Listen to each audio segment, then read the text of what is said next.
Let's go ahead and read it, and then we'll explain it a little bit. I appreciate y'all being here. I know the time change was a little bit of a problem. Johnny's been standing out in the parking lot for it's like 6 o'clock this morning. He hadn't figured it out.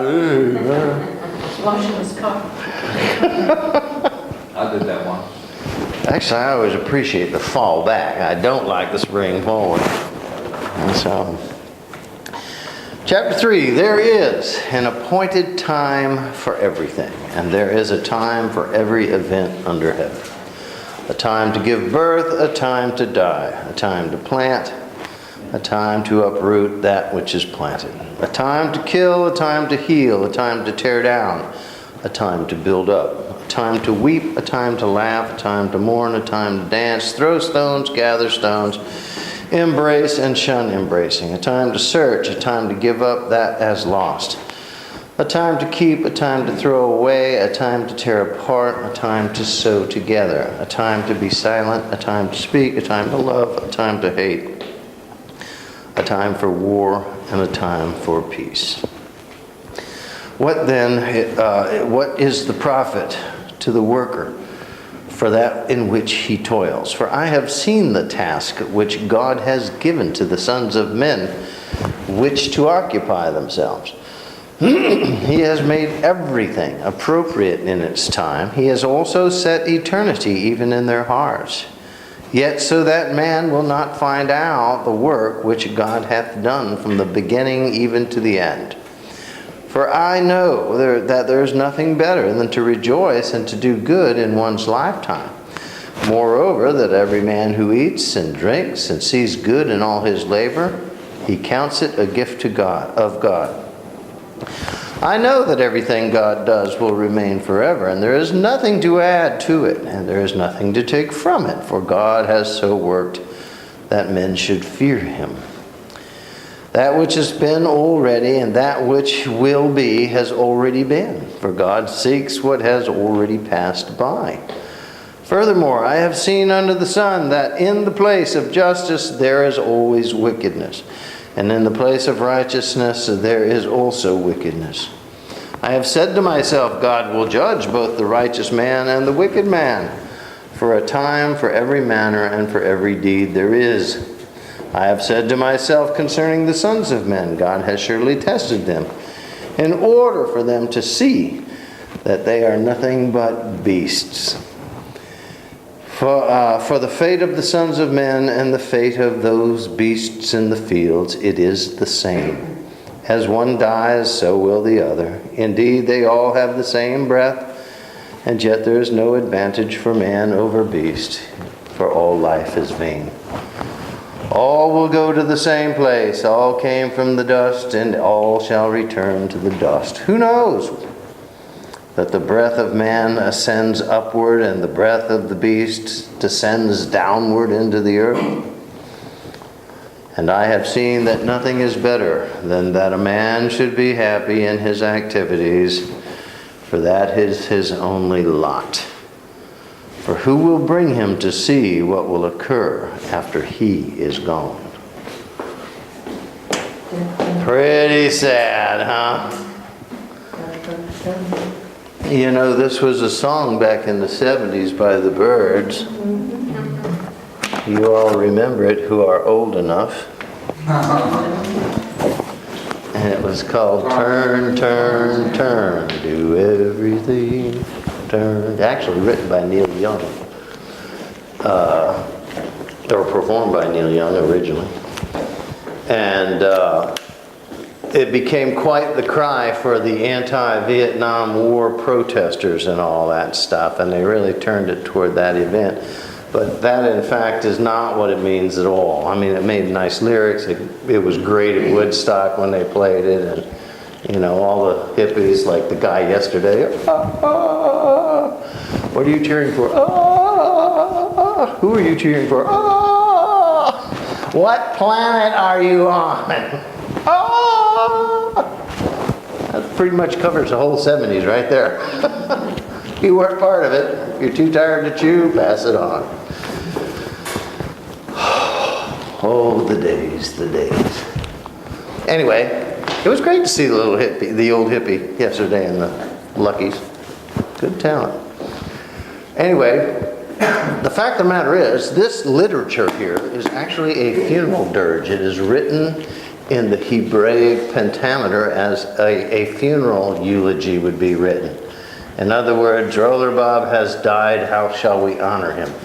And, the scribes would come and break out their pen and they would write of his life, and many times it would be set to music, and many times it would be sung by a chorus. And it would be, blessed heart, Bob was this and Bob was that and Bob is dead and who gives her, and Bob this and Bob that, and now Bob's in the hand of God. I hope Bob was a good enough person because God's not in a good mood. And they would write this kind of stuff, and they would come and they'd sing it, and they'd bury him, and they'd oil him, and they'd shake ashes over him and do all that stuff and put him in a box, shove him in a drawer, and that would be it. And everybody would go to the luncheon afterwards and talk about Bob. Okay, that's what this is. It is a basic declaration, if you will, of one man who has given up on life. He sees life now at this point meaningless. Now you have to remember the first two chapters. Remember the first two chapters?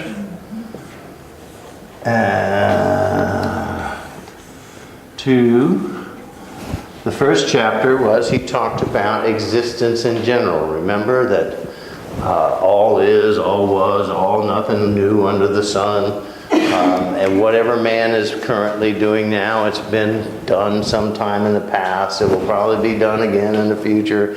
And those generations way ahead of us will think that they're doing something new, but all they're doing is the same stuff we did.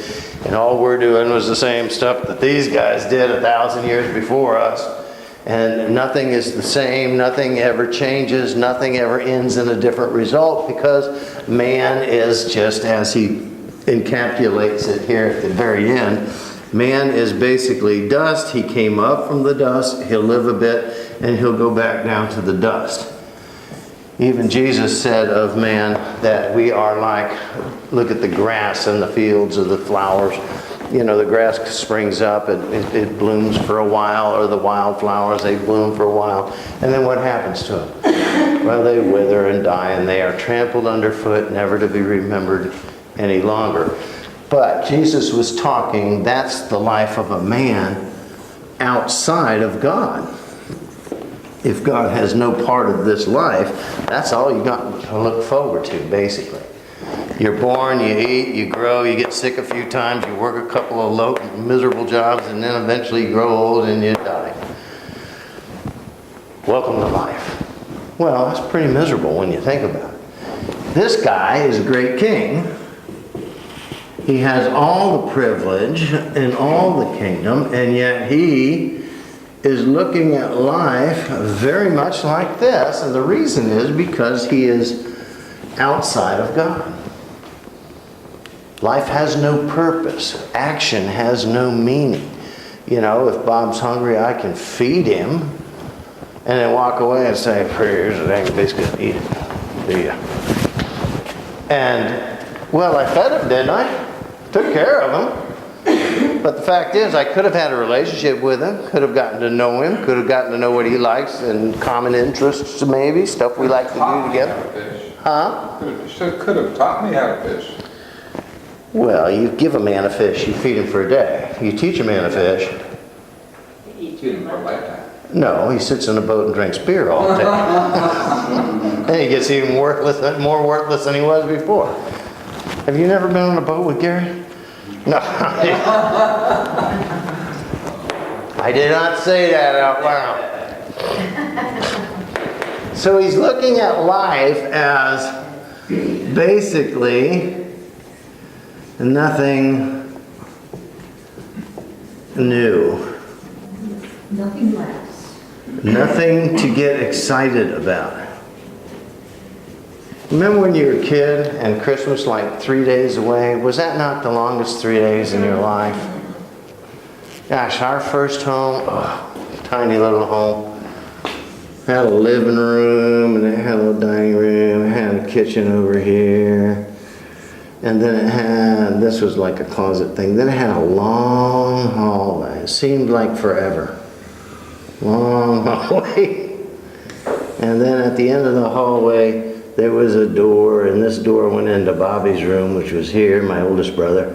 And then there was mine and Stephen's room, and we split a room, and then this hallway went this way, and then there was Dad and Mom's room. Anyway, put all this together in a spot about that big, and that was our house. But this hallway, I will never forget that hallway, because the Christmas tree was down here in the living room. And all the presents, Bobby's was always over here, Stephen's was in the middle, and Tom's was right here. Right at the end of the hallway. You know how long it took me to get from my bed right here, down the hallway to that spot? That's why they built the CERN accelerator. To measure the speed of that 7-year-old trying to get to the end of that hallway. They said it moves so fast that we can't measure it. So they built the CERN. Y'all don't know what I'm talking about, do you? The nuclear accelerator built in CERN, Switzerland. It's where they prove atomic theory and how they can split atoms and stuff like that. Read a book, people. Turn off CNN and read a dang book, will you? CERN accelerator, look it up. Anyway, that's how fast it was. That's how excited I was. You know how excited I am now when it's Christmas morning and the kids are going, Dad, get up, Dad, get up, Dad, get up. Oh, go away. Oh. What happened? What happened? Still got the tree, still got the presents, still got the kids everywhere. Huh? You won't be like that for long. Oh, I know that little tater tom. The point is, what happened? Well, I grew up, didn't I? You ever ask yourself what it means to grow up? Your parents probably said it to you 100 times. Why don't you grow up? Well, when do you know when that happens? I can tell you. When you lose all and most excitement about everything, you are grown up. No, that's not really true. I'm excited about everything, and I'm like an old guy. But you always want to be a little kid when you grow up. I follow the ideology of Jimmy Buffett. I'm growing older, but not up. My mental rate is pleasantly stuck at 16. You know, so I will be excited about everything until I drop dead. I'm going, oh, that ain't good. But this is where this guy is. He's just, there's nothing that excites him anymore. So he decides in chapter 2 to go out and say, let's live large. Let's try some stuff. So he looks into, first of all, great wisdom and knowledge, remember? He wanted to be the smartest guy. And then he went into wine and thought that would be great if he was hammered all the time. Then he went into women. Well, if I had all these gorgeous women and everything, and song and dancing and partying, and that still didn't make him excited. And then he went into property, bought everything on the planet, owned everything. Huge houses and castles, and then he went into power. He could rule over everybody and armies and all that stuff. He went into everything he could possibly think of to get excited, and when it was all said and done, what was it? He was bored. Bored. Nothing really turned him on. Be bored, B-O-R. No The way. A is the animal. No A, B-O-R-E-D. Anyway, there, I'll put a hyphen in there. He was bored. He says, oh, this is a big deal, big deal, big deal, big deal, big deal. You know, you had one woman, you had them all. You had one song, you had them all. I drank one wine, you had them all. Know one thing, you know everything. So here we are at chapter 3, and he's basically relegated himself to say, this is all there is. There ain't no more.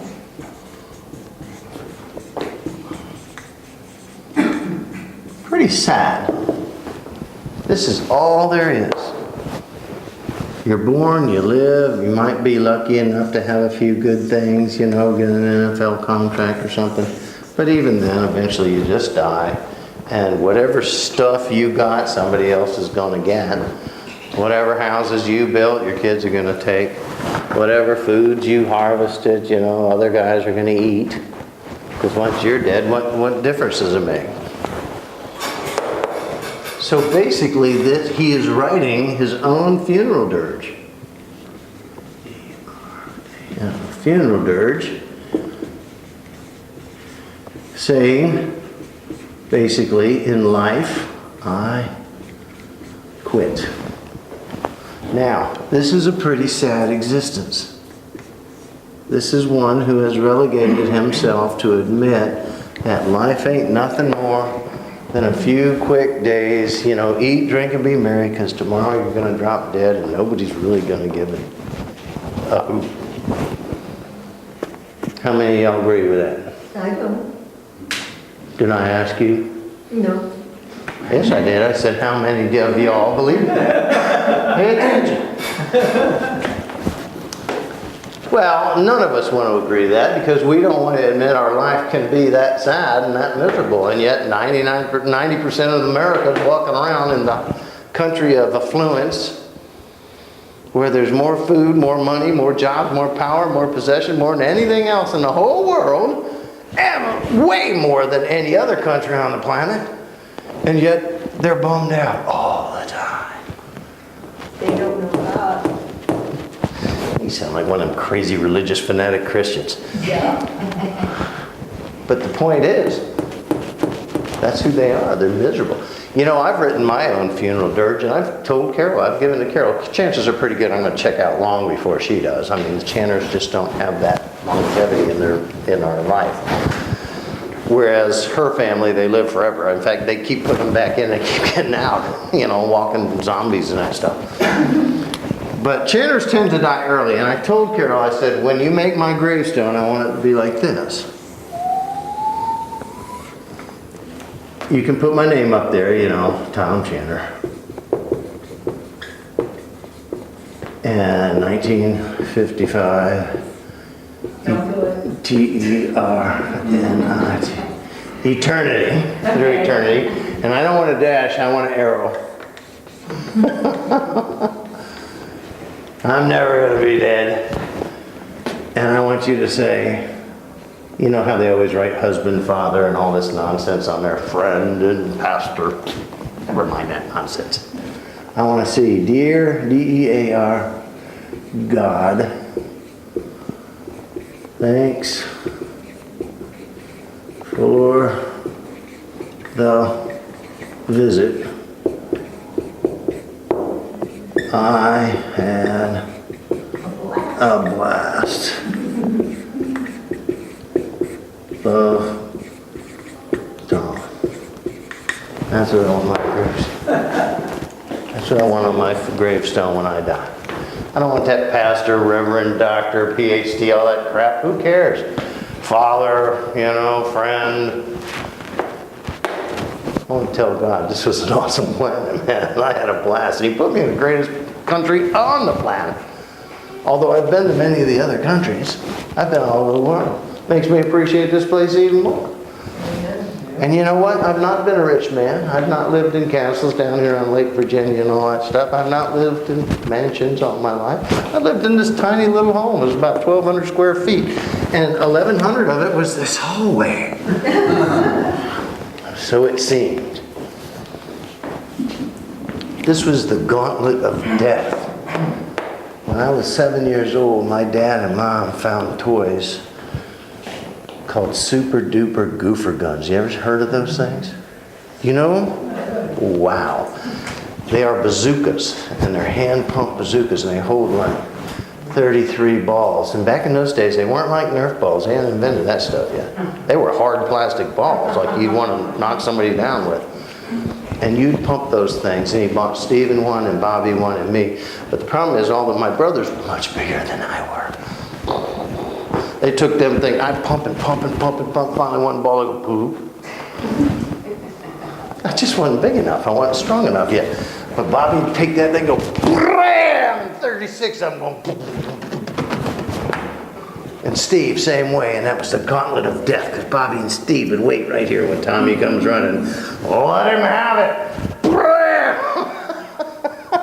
So not only would I run down this hallway at micro speeds, but I had to go through the gauntlet of death. The super duper goofer God.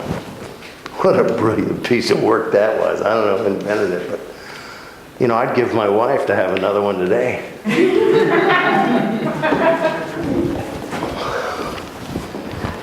That's the kind of gifts I always got my whole life. If it was weird and stupid, they'd give it to Tommy. He laughs about it. What's important on here? You had a blast. Well, no. Let me give you a hint. That's why I want it on there. I did not just have a life on this planet. I had a life in the presence of, always, God. God blessed everything I did. Even the stuff I screwed up, oh well. At least He gave me the opportunity to screw it up. That's why, you know, failure's not your enemy. Failure's your friend. It's your personal private tutor saying, don't do that again, stupid. Okay. Because if you keep doing it again and again, you're an idiot. Failure becomes God's greatest blessing in your life, to teach you how not to fail. And if you're not failing, then what are you doing? You're having a blast. If you're not failing. If you're not failing, you're having a blast. Carol said, why do you want that on there? I said, because I don't want to be chapter 3 of Ecclesiastes. I don't want to be chapter 3 of Ecclesiastes. Oh, there's a time to live, a time to die, a time to plant, a time to sow, a time to gather rocks, a time to cast rocks away, a time to do this. Nothing matters. Why give a damn? Let's just all eat, drink, marry, and die. What a sad existence. That is not what God intended for His creature called man and woman. God created man and created woman and set them in the garden and said, do anything you want. I want you to have a blast. Just one thing though. I am still God. So stay away from that tree right there. That's my tree. Don't touch it. And they didn't obey. Anything else they did, if they stayed tight with God, the garden was theirs. If they blew God off, out they went. Not only did they get thrown out of the garden, but they initiated this existence. You came up from dust, to dust you shall return. You shall work all your life hard by sweat and by toil until you drop and rot. But you know what? Nobody's going to care. But you got to remember, this was the curse. This was the curse of God after they told Him, we don't need you. Oh, yes, you do. If you want this to happen, this better stay strong all the days of your life. Why do you want that, Tom? Well, you know, we can put my name on there, let people know who it is. But no, none of this dropping and rotting crap. I'm going on forever. And then tell them why. Tell them why. You live your life by a code like that, everything mostly becomes a joy. Even the hardships, even the headaches. People have often said of me, you can have a good time anywhere you go. I've seen Chandler have a good time at a funeral. I have. As long as it's not mine. You know? There's always something to laugh about, something to smile about, even in the presence of death. You know what the best funeral prayer in the world is? Dear Lord, even now as we stand in the presence of loss, give us grace to worship and be joyful. That was an old Hasidic prayer. I use it every time I bury somebody. I don't know if you remember, if you've noticed that, but anytime you've come to a lot of the funerals I've done here in this church, I always pray that prayer. Even though we stand in the presence of death and loss, grant us the grace that we may worship Thee and be joyful. You know why I pray that prayer? Because I believe that this is not my life. This is not anybody's life who believes in God. This is your life. Twinkling in an eye. You young men, I pray you learn this early, because you'll just have that much more fun. I pray you learn this early. I pray you never learn this. Even when things go their worst, things get their hardest, things go their wrongest, don't blow God off. Stupidest thing you could do. People say, well, what are you, stupid? You ruined that.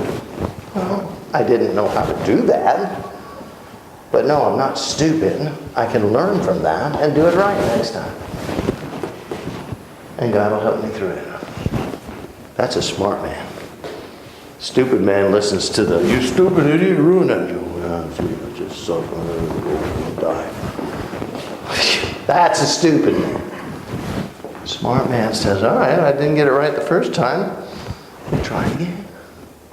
Bring the gorilla tape. We'll get it to work. You know why they call it WD-40? Anybody? Because it Took them 40 chances to get it right. You know why they call it Heinz 57 sauce? took them Same reason. Took them 57 tries before they got it right. Somebody screwed up a lot of times. You know, it's a good thing they don't name something after what I've done. It'd be cheddar 900,367,453 and a half.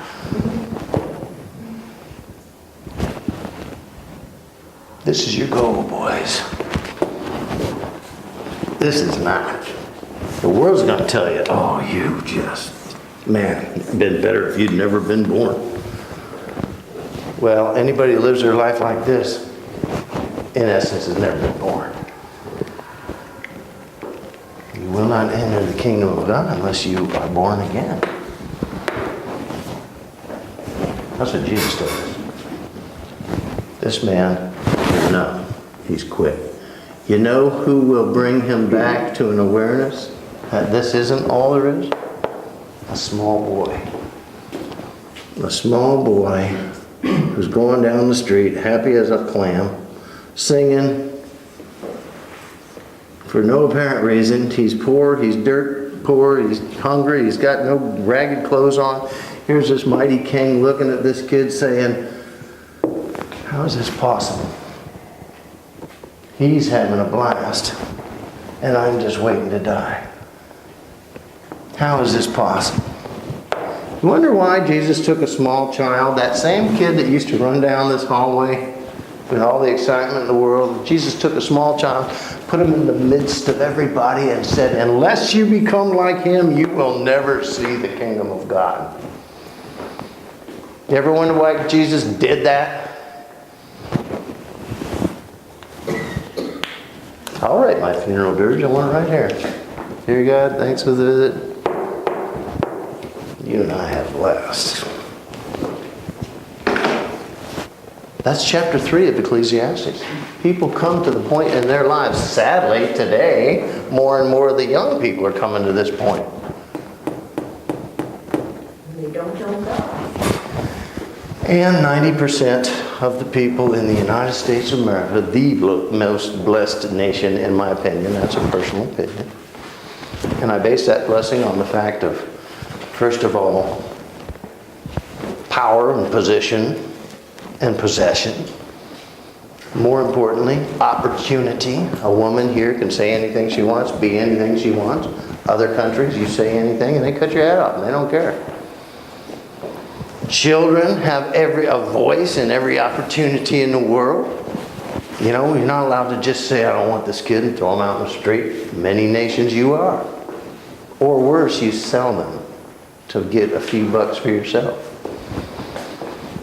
I mean, from the children to the old grandmas, grandpas, like Al there. We can't just roll him out, put him on an iceberg and shove him out to sea. But that would really be cool, wouldn't it? A little flag up. we have laws against the elderly, laws to protect the children. Laws, why? Because we're civilized. How come we're civilized? Because we have organization, we have power, and we share that power so that no one guy is in control. That gives us the opportunities. That gives us, if we all have the opportunities and we take advantage of those opportunities, at least a lot of us, then we have production and we have abundance and we have a nation. And we decide, we need to keep our nation clean. Don't throw that crap in the river. Don't throw that stuff in the streets. Let's keep it clean. Let's build nice houses. Let's let everybody have a chance.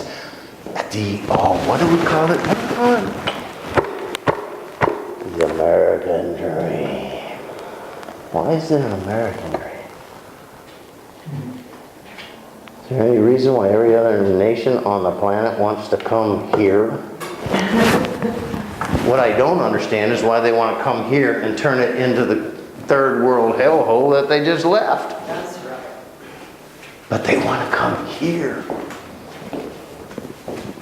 Third world nations hate Western civilization. They hate the Western concept, and yet they want to take it over. You ever ask yourself why? Really, is our property much any nicer than theirs? Dirt is dirt, right? Mountains are mountains, lakes are lakes, rivers are rivers. The earth isn't changing, is it? Satan's trying to ruin it all. Well, yeah, we can ruin it, that's no doubt. We can ruin anything, just give it. Satan's. But I mean, basically, the earth is the earth. When I was in Australia and New Zealand down there, I went, wow, I would love to live here. A lot prettier than the United States. And I've seen places like that. And yet here's these Maori Indians living on the side of a volcano. They wrap all their food up in a blanket, tie a rope on it, and throw it in. An hour later, they pull it up and everything's cooked, and the whole village sits down and eats together on a rock. And I'm thinking, boy, we could put a condo up here. It'd be gorgeous, man. Hot springs and community baths, and they all bathe together. They're sitting on the finest piece of real estate on the planet. And they're throwing their food into a volcano. Think about that for a minute. And the men have to scare spirits out of you. And the women have to scrub the men after the men scrub the women. You guys get cleaned first. Primitive, dumb Indians living on the side of a volcano, happiest people of the planet. They predate the Aborigine by nearly 2,000 years. Everybody thinks, the Aborigines are the originals. No. These crazy Maoris. Their god has bulgy eyes. He looks like Homer Simpson. I'm not kidding you. And it's the Lord. The eyes bulge out. Because he's always watching his people. And when they worship, they do that eye bulge thing. Because they want to look back and see God. Crazy little Indians who've lived there longer, 20 times longer than the United States of America. We may be the greatest nation on the planet, but sometimes we're not the happiest. 90% of our people are walking around, man, I need drugs, I need this, I need that. Trying to find some kind of escape, something to make their life meaningful. All the while denying any existence or presence of God. And we consider ourselves an enlightened people. I think to quote, "Oh brother, where art thou?" God would say, y'all as dumb as a bag of hammers. I'm right here. Take my hand. I'm standing at the door. We can walk through life together and I will change your perspective on everything. Do you know when I rejoice? I mean, we have what we call in our makeup involuntary response, right? I mean, a little spore floating along goes up your nose, what happens? You don't plan it, it just happens, right? You sneeze, you lean against something hot, ooh, yo, you didn't sit there and think about it, going, hey man, that's really hot, that's burning me now, I probably ought to take my hand off of there. You don't do that, right? You just pull back. You have no time to think about it. That's called an involuntary response. You know what the quickest involuntary response is on a human being? What? Blink. A blink. I mean, you could sit there and go, but you're not going to do too well. An involuntary response is so fast, you don't even know. Literally, your mind does not lose sight of what's in front because it's that fast. So you're literally seeing constantly, even though you've blinked 25 times in 1 minute. Involuntary response. You know when that happens to me? I mean, it's that instant rejoice, that instant acknowledgement of God, the rejoicing, the heart made glad, the singing hallelujah chorus, the whole. When I pull up and get that first spot at Walmart, I'm serious. I never get the first spot at Walmart. I can even take Gary's handicap card, and when I go to Sam's, all the handicap spots are full. And I still end up having to park 3 miles away. Even though I got the card, I got the ticket. But then the day comes, and it's raining. And I pull up, and there it is. Oh! And I look to the left, and I look to the right, and there's like 9 other cars, all aiming at that spot. And my truck. And my heart, believe it or don't, as silly as it sounds, sophisticated man, PhD. I'm smart, I think. I pull into that stupid space, and I become this little child. Yeah. I think, what is he doing? I got the first spot, man. And my heart immediately goes, sweet. Acknowledgement of God. That's a 63-year-old man. Recapturing the same feeling of a 7-year-old boy coming down, fighting through goofer guns, fighting through the old 50 caliber things, darts stuck all over me, balls banging off me, to get to my train set, because I know it's there.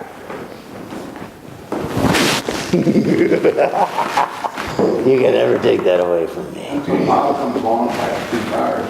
If I died tomorrow, you can never take that joy away from me. Nor the joy of pulling into that first space at Walmart. That's how I live my life. People say you could laugh at a funeral. I can't. I know it's not respectful, but I can still laugh.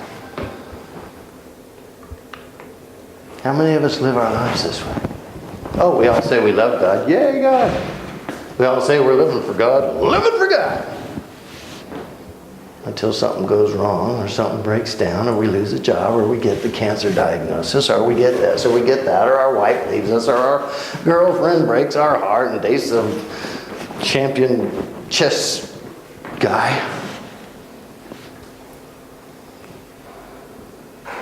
Then do you still love God? Do you still sing like this child? Or do you revert back to the old, oh, woe is me? And I'm talking about Christians now. I'm not talking about the pagans. I'm talking about Christians. Woe is me. Woe is you nothing. If God only knew. Can you be any more stupid? In my case, the answer to that is probably yes. But if God only knew, He knows. The only one that doesn't is you, Mr. I've given up. Woe is me. No wonder they're sad. In the greatest nation on the planet. Most opportunity in the world. The greatest blessing that God has ever put before you. And we're bummed out. That is a sin. I hope you can all write your own dirge someday and make it worthy. Make it worthy of the headstone it'll be carved into. Because if you just put, oh, this is me, these are the dates, and I was a mother, and I was a this, and I was a that, big dang deal, as if anybody cares. You tell people you had a blast, they're going to go, why did he have a blast?